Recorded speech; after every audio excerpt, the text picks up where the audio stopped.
Olá pessoal, nesse vídeo eu vou falar sobre as chamadas forças centrais.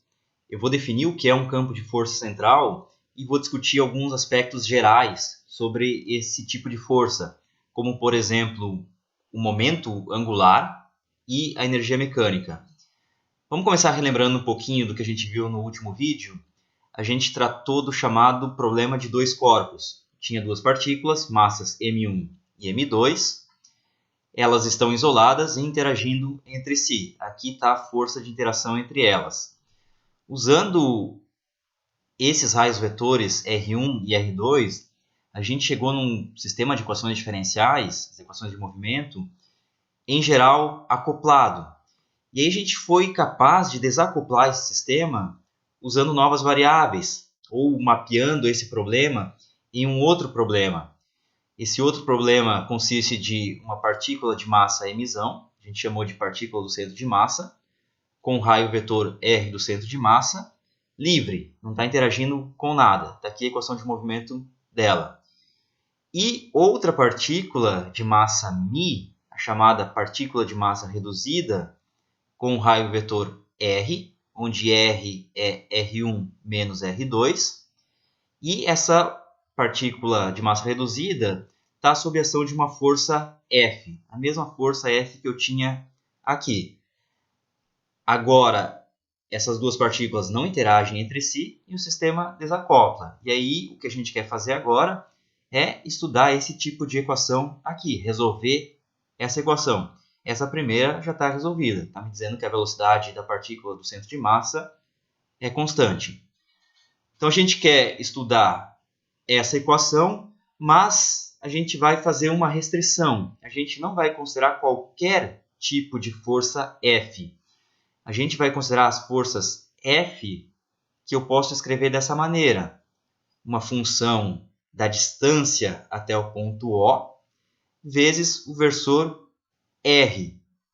Esse tipo de força é o que a gente chama de força central. Então, estou definindo uma força central com centro em O, qualquer força que pode ser escrita dessa maneira. Uma função da distância até O vezes versor R, onde o vetor R sai de O e vai até a posição que eu estou interessado. Não é a única maneira de definir força central. Eu vou adotar essa definição. Algumas outras pessoas usam a definição em que o argumento aqui dessa função f não precisa ser a distância r, pode ser o próprio vetor r. Então a minha definição é um pouco mais restritiva, porém ela já vai ser suficiente para tratar os problemas que a gente tem interesse, que são problemas que vão aparecer nos próximos vídeos. Em outras palavras, a gente pode descrever uma força central da seguinte maneira. A força ela sempre vai ser radial em relação a um único ponto O. Então, em qualquer ponto que eu tiver do espaço, existe um ponto O em que a força é sempre radial. E, além disso, a componente radial, que é justamente esse F de R, ele tem simetria de rotação em torno desse ponto O. Então, aqui, por exemplo, eu estou no plano. Se eu estiver nesse ponto aqui, eu olho a força. Ela vai ser radial em relação a um dado ponto O. E aí eu começo a rodar em torno desse ponto O. E a força vai ter que rodar junto. Ou seja, esse F de R, essa componente radial, é sempre a mesma, tem sempre o mesmo valor. Pode ser positivo, pode ser negativo, mas tem sempre o mesmo valor conforme eu rodo em torno de O. Então, nesse exemplo que eu desenhei aqui, isso seria uma força central. Isso tem que valer para qualquer ponto que eu escolher aqui, para qualquer círculo concêntrico a O. Agora, aqui do lado, tem um exemplo de uma força que não seria radial. Está aqui o centro de força, ela sempre está apontando ou está na linha que vai do ponto até esse ponto O. Mas conforme eu giro nesse círculo, eu rodo, a componente radial muda. Então, por exemplo, conforme eu estou andando aqui, ainda não está mudando, não muda, não muda. Opa, agora começou a mudar, aquela componente radial começou a ficar menor. Mudar, está bem pequena. poderia ir para um número negativo, então aí ela apontaria para dentro. Aqui ela começa a aumentar de novo, aumentar, até voltar a esse valor inicial. Então, como ela mudou ao longo desse círculo, ao longo dessa rotação, a gente diz que essa força não é central. Alguns exemplos de forças centrais. Lei de Coulomb, observe como ela tem exatamente essa cara aqui, uma componente radial, vezes o R chapéu. A lei da gravitação universal também tem uma componente radial, um F de R, vezes R chapéu. E o chamado oscilador isotrópico. É um oscilador harmônico simples que pode oscilar em 3 dimensões, ou em 2 dimensões se eu estiver no plano. Mas a intensidade da interação é sempre a mesma em qualquer direção. Então eu posso escrever ele assim. Observe que do jeito que ele está escrito aqui, ele não parece ter essa cara aqui. Uma função de R vezes R chapéu. Aqui eu tenho uma função de R, trivial, que é constante, vezes o vetor R. Mas eu posso escrever isso assim. Menos K. E esse vetor R, se eu usar coordenadas esféricas, eu escrevo ele como R chapéu. E agora ele ficou exatamente com essa força ficou exatamente com essa cara aqui. Bom, essa é a definição das forças centrais. Vamos ver primeiro um resultado extremamente importante que diz respeito ao momento angular de uma partícula na presença de uma força central. O resultado diz que o momento angular em relação ao centro de força, o centro de força vai ser esse ponto O, de uma partícula sujeita apenas a uma força central é constante. Então vamos verificar isso. Momento angular em relação ao centro de força, vou escrever como L igual ao vetor posição R, que sai do centro de força e vai até a partícula, produto vetorial momento linear da partícula em relação ao centro de força. O resultado diz que ele é constante, então vamos calcular a derivada dele e ver quanto vale essa derivada. dl dt igual dr dt vetorial p mais r vetorial dp dt. dr dt é a velocidade da partícula em relação a O. Então aqui eu tenho velocidade, produto vetorial massa vezes velocidade. Então produto vetorial entre dois vetores proporcionais ou colineares dá zero. Então só vai sobrar esse segundo termo. R, produto vetorial, taxa de variação no momento linear da partícula. Lembra que eu estou interessado em uma partícula de massa μ. Então vai ser μ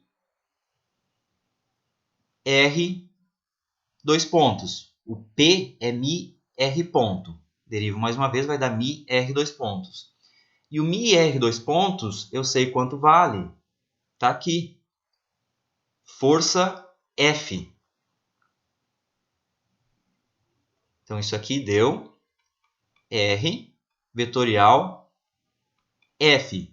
E eu estou considerando essa força central. Então a força F pode ser escrita assim. Eu vou escrever esse R também coordenadas esféricas, comprimento R vezes o versor R. Produto vetorial, a componente da força ao longo da direção R, vezes o próprio R chapéu. E aí eu tenho R chapéu, produto vetorial com R chapéu. Isso dá zero.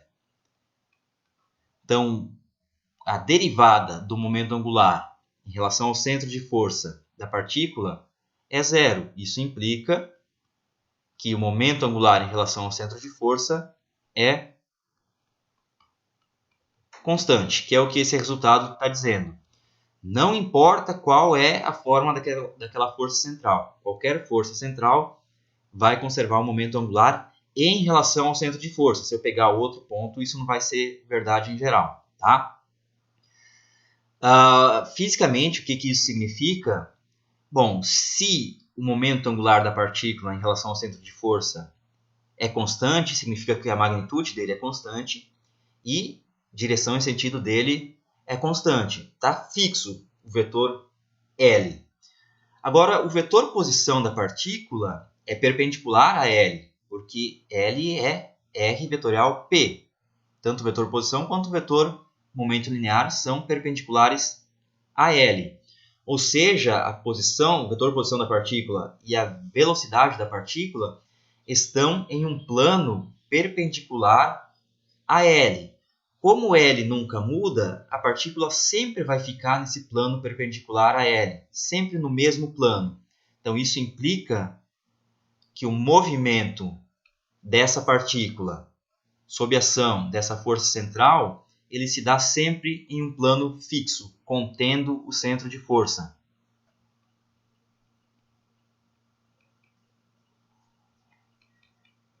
Movimento em um plano fixo, contendo O. Qual o plano fixo contendo O? O plano perpendicular a L. Então notem, pessoal, que essa lei da conservação do momento angular para essa partícula reduziu um grau de liberdade do sistema. Inicialmente, a gente tinha 3 graus de liberdade. Eu queria estudar essa equação aqui. Se eu estou em coordenadas cartesianas, a partícula pode se locomover na direção x, y ou z. Ou em esféricas, direção r, direção θ, direção φ. Mas, como o momento angular se conserva e, portanto, o movimento está em plano, agora a partícula só tem 2 graus de liberdade. Só pode se deslocar naquele plano, x e y, por exemplo. Qual o valor do momento angular? Vamos calcular agora. Então, o valor de L, sempre em relação ao centro de força. Faço assim, L igual R vetorial P, momento linear é massa, vezes velocidade. Vamos escrever a velocidade como dr dt.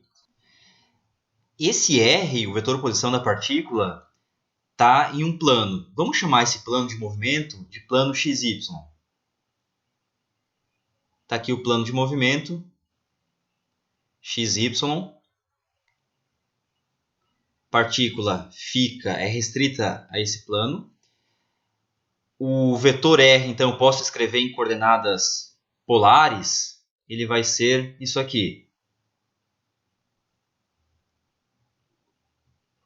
Pode ser descrito pelo comprimento desse vetor, que eu vou chamar de Rzinho, e por esse ângulo aqui, que eu vou chamar de φ, que pode ir de 0 até 2π.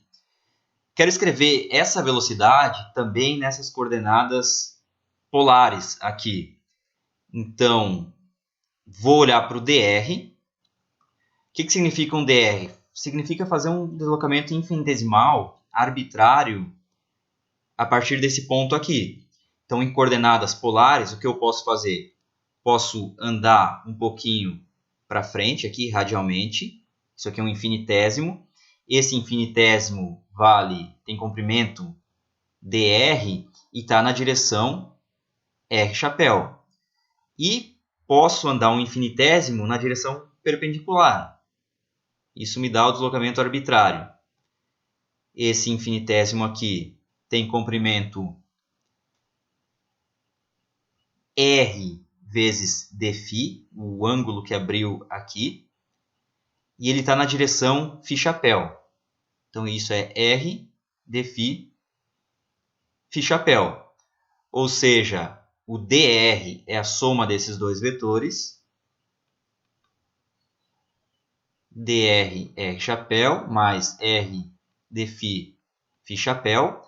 E a velocidade em coordenadas polares, dr dt, é igual. Aqui vai ficar dr dt.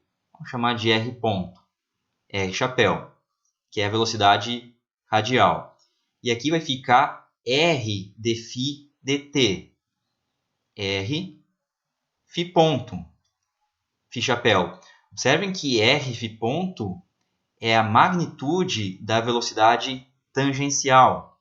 Raio vezes ômega. É esse termo aqui. Então, jogo nessa expressão. O R eu vou escrever como magnitude R vezes R chapéu. Produto vetorial, o μ, ele pula o produto vetorial e sobrou esse termo aqui. R ponto, R chapéu, mais R, φ ponto, φ chapéu. O primeiro produto vetorial se cancela. Aqui eu tenho R chapéu e aqui eu tenho R chapéu. Só vai sobrar o segundo.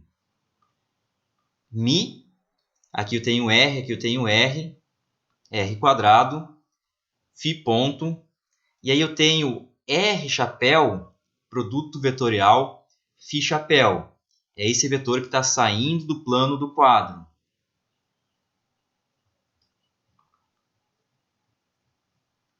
Estou usando a regra da mão direita. R φ chapéu vai me dar esse vetor que eu vou chamar de K chapéu. Então esse é o momento angular. Guardem esse resultado. A gente vai usar bastante. Se eu quiser só a componente do momento angular nessa direção K, se eu escrever assim L igual a L vezes K, então essa componente L ao longo de K, que a gente vai usar, é massa da partícula, R ao quadrado, distância até o centro de força ao quadrado, vezes a taxa de variação desse ângulo polar, φ, ponto. Notem que como o vetor L é constante, a gente acabou de mostrar, então essa componente aqui também é constante. Isso também vai ser importante. Tem um resultado bem importante que decorre diretamente disso que a gente acabou de mostrar, da conservação do momento angular, que é a chamada lei das áreas. Então, a lei das áreas diz o seguinte: o segmento entre a partícula e o centro de força, ou seja, a distância da partícula até o centro de força, esse segmento de reta, varre áreas iguais em tempos iguais, isso ao longo da trajetória da partícula. Normalmente se vê essa lei das áreas quando se fala em leis de Kepler, ela é uma das leis de Kepler. A gente nem sabe o que é Kepler ainda, né? A gente está discutindo aspectos gerais de forças centrais. Então a gente vai mostrar agora que essa lei aqui é uma lei que vale para qualquer força central, não só no chamado problema de Kepler. Então como que a gente mostra isso? Vamos considerar uma partícula que está se deslocando sob a ação de uma força central. O centro de força O. Aqui em amarelo a gente tem o deslocamento dessa partícula, que a gente vai chamar de órbita. Eu quero mostrar que a partícula varre, o segmento que vai de O até a partícula varre áreas iguais em tempos iguais. Está aqui o segmento R no instante t, o vetor posição da partícula. Está aqui o vetor posição em R mais dt. Então, vou começar escrevendo quem é essa área em verde, que eu vou chamar de dA. Como a diferença entre esses dois vetores é um infinitésimo, essa área também vai ser infinitesimal. dA igual. A área que está em verde aqui, ela é aproximadamente a área desse triângulo, que vai de O até esse ponto aqui, até esse ponto, que tem um cateto oposto, e volta para O. Ou seja, eu estou desconsiderando esse pedacinho aqui. Esse pedacinho depende de um infinitésimo de segunda ordem. Eu já vou mostrar isso. Então a gente pode desconsiderar ele. Vamos primeiro se concentrar na área desse triângulo retângulo. A área desse triângulo retângulo é 1/2 da área do retângulo. E a área do retângulo é R vezes essa altura aqui. Essa altura é R vezes dφ. Certo. Observem que essa área depende de um infinitésimo de primeira ordem. Tem uma grandeza infinitesimal aqui. Se eu fosse considerar essa área pequenininha que eu estou jogando fora, ia aparecer uma grandeza infinitesimal associada a esse lado aqui, que é R dφ, vezes uma grandeza infinitesimal associada a esse lado aqui, que é dr. Então, o infinitésimo de segunda ordem vai a zero muito mais rápido do que o infinitésimo de primeira ordem. Então, a gente pode desprezar ele. Então, o dA é isso aqui. Eu vou calcular a variação, a taxa de variação dessa área com o tempo. Então, dA dt igual 1 meio r quadrado dφ dt, que é φ ponto. Mas r quadrado φ ponto a gente pode pegar dessa expressão aqui. É momento angular sobre massa. Então, a taxa de variação da área com o tempo é igual a momento angular sobre 2 vezes a massa da partícula. Momento angular em relação ao ponto O. Massa é constante, o 2 é constante e esse momento angular é constante. Então, essa taxa de variação é constante. E aí está mostrado o nosso resultado. Se a taxa de variação é constante, isso significa que unidade de área por unidade de tempo, onde isso aqui é área varrida, é constante, não varia. O que isso significa na prática? Aqui eu peguei uma órbita de uma partícula em um campo de força central arbitrário. Digamos que a partícula tem essa órbita aqui. Eu posso usar esse resultado para comparar a velocidade quando a partícula está longe do centro de força, por exemplo, quando ela está aqui, com a velocidade quando ela está perto do campo de força, por exemplo, aqui. Então, a área que ela vai varrer, por exemplo, em 1 segundo ou uma unidade de tempo, quando ela está longe, vai ser essa área em azul. Então, em uma unidade de tempo, ela anda isso aqui. Já quando ela estiver próximo ao centro de força, em 1 segundo ou em uma unidade de tempo, ela vai andar isso aqui. Ou seja, aqui ela vai estar bem mais devagar do que aqui.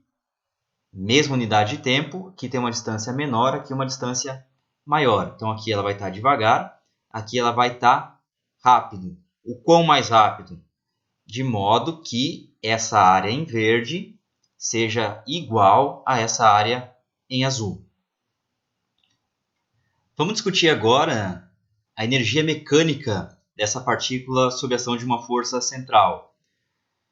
Outro resultado bem importante, portanto. Forças centrais são conservativas. Resultado geral para qualquer força central. Bem fácil de mostrar isso. Vamos calcular o trabalho para a nossa partícula sair de A e chegar em B ao longo do caminho C. Isso aqui é integral de f escalar dr de A até B ao longo de C.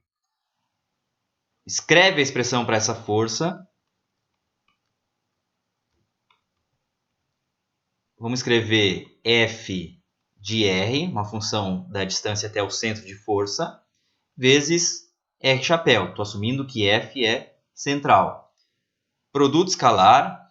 Agora vai ser conveniente escrever esse dr em coordenadas esféricas. Lembra que aqui eu estou considerando um caminho arbitrário e eu quero ver se essa integral vai depender do caminho arbitrário ou não. Pode ser até um caminho que saia daquele plano. Então, o dr em coordenadas esféricas é dr, deslocamento radial, vezes r chapéu, mais uma pequena seção de um arco infinitesimal, r seno θ dφ ao longo dessa direção tangencial φ chapéu, mais outro pequeno arco, r dθ ao longo de θ chapéu. a minha convenção dos ângulos das coordenadas esféricas são o φ é o ângulo azimutal, aquele que vai de 0 a 2π, e o θ é o ângulo polar, que vai de 0 a π, vai lá do polo norte até o polo sul. E aí, quando eu tomo esse produto escalar, só vai sobrar esse primeiro produto escalar aqui, do R chapéu com R chapéu. Os outros são ortogonais. Então, isso vai ficar integral de uma função de R vezes dr. Só estou integrando agora, portanto, na variável R. Então, na posição A, o R na posição A corresponde à distância RA, até o centro de força. E o R da posição B corresponde a RB. E notem que essa integral, portanto, independe do caminho C. Eu vou calcular a integral desse f, vai aparecer a primitiva de f, e vou aplicar nos extremos, em RA e em RB. Qualquer caminho iniciando no ponto A e terminando no ponto B vai me dar o mesmo valor para essa integral. Então, isso aqui é o negativo da diferença de uma energia potencial. Portanto, a força é conservativa, a força central é conservativa.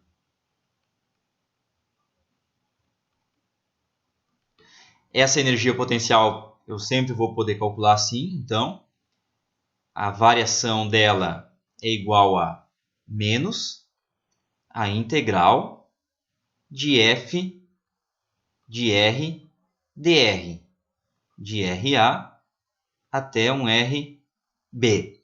Notem que aqui não vai entrar o vetor força, aqui está entrando só a componente radial daquela força central. Variação da energia potencial. E agora eu posso escrever a energia mecânica para essa partícula. Vai ser útil, a gente sabe que a energia mecânica vai ser uma constante, se a força que está atuando nela é conservativa. Então, energia mecânica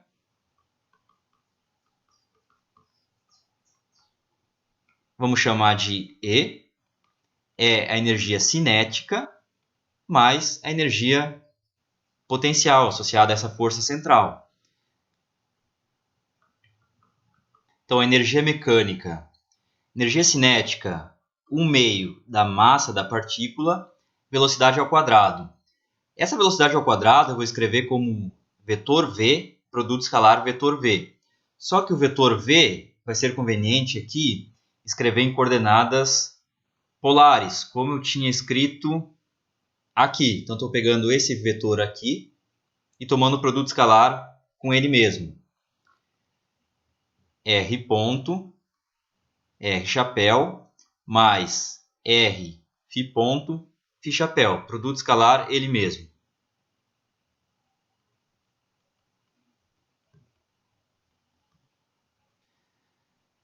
Mais a energia potencial. Notem que a energia potencial vai ser uma função de R, só da distância, não é do vetor R.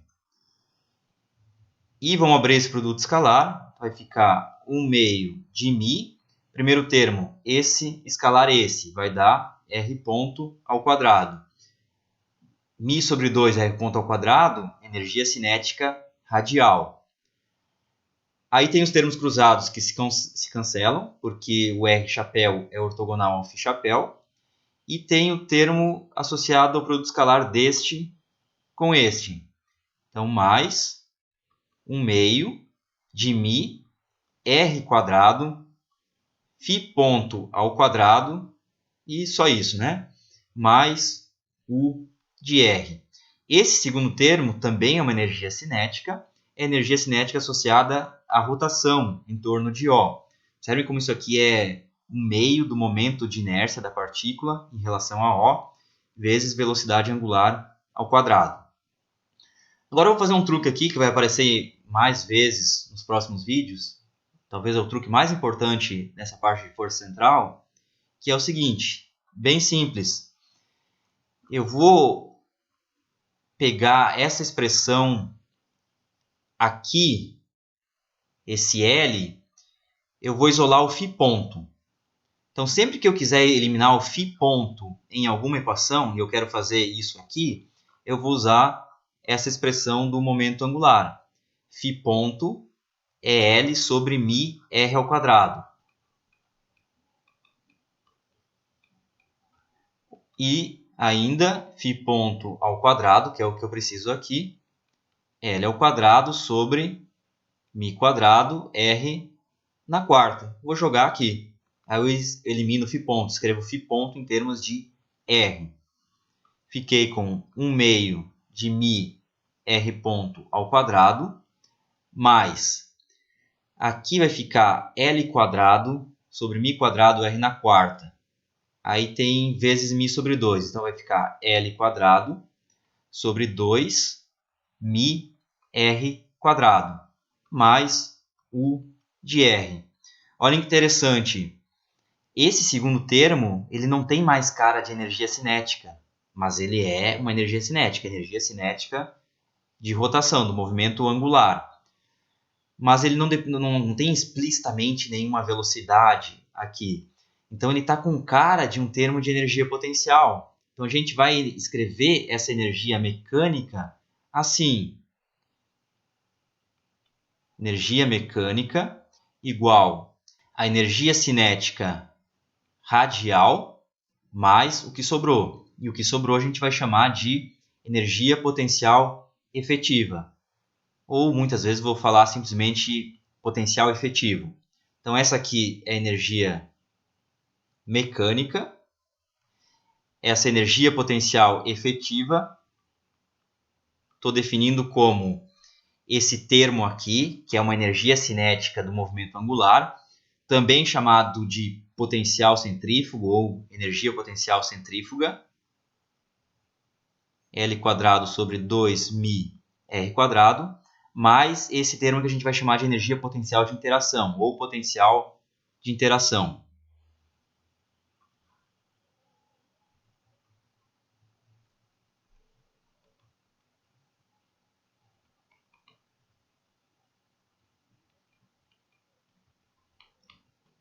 O nome potencial centrífugo para esse primeiro termo é porque eu posso pegar essa energia potencial efetiva, calcular a derivada dela, colocar o sinal de menos na frente e isso vai me dar força efetiva sobre a partícula. Aí vai aparecer o menos du dr, que está associado à força de interação, aquela força central, exatamente o F. E vai ter também um termo associado à derivada desse termo. Isso vai dar uma força e vai ser uma força sempre repulsiva. Esse cara aqui tem sempre o mesmo sinal, a derivada dele vai ter sempre o mesmo sinal. Então sempre vai ser uma força radial para fora, uma força centrífuga. Quando a gente falar sobre referenciais não inerciais, a gente pode voltar nesse ponto e discutir mais. Outra coisa interessante aqui é que observem que a energia agora ficou, energia mecânica, ficou função de apenas uma variável, que é o nosso R. Então posso fazer, por exemplo, diagramas de energia para esse sistema. Consigo fazer em uma dimensão esses diagramas de energia e tirar resultados qualitativos para o movimento da partícula, assim como a gente fez lá no começo do curso. Mesmo aqui sendo um problema tridimensional. Era tridimensional. A gente viu que tem uma lei de conservação do momento angular, reduziu um grau de liberdade, foi para 2, movimento no plano. E a conservação da energia mecânica me coloca mais um vínculo sobre esse sistema, e aí eu consigo tirar muita informação a partir de um sistema unidimensional, a partir desse diagrama de energia unidimensional. Então guardem bem esses termos, os significados deles. Vamos marcar aqui esse L sobre 2μ r ao quadrado é energia potencial centrífuga, sempre repulsiva. E aí nos próximos vídeos a gente continua dando descrições gerais para essas forças centrais. No próximo vídeo eu vou falar sobre as órbitas, ainda sem especificar qual força central, ou seja, resultados que valem para todas as forças centrais. E mais para frente começo a especificar as forças centrais. Sempre vai aparecer essa energia potencial efetiva, vai ser um objeto relevante. Esse potencial centrífugo também vai ser bastante relevante. Essa expressão para o momento angular também bastante importante. Esse truque que a gente fez de eliminar o φ ponto, escrever em termos de L. Tudo isso vai continuar aparecendo recorrentemente nos próximos vídeos. Então, até esses vídeos, pessoal.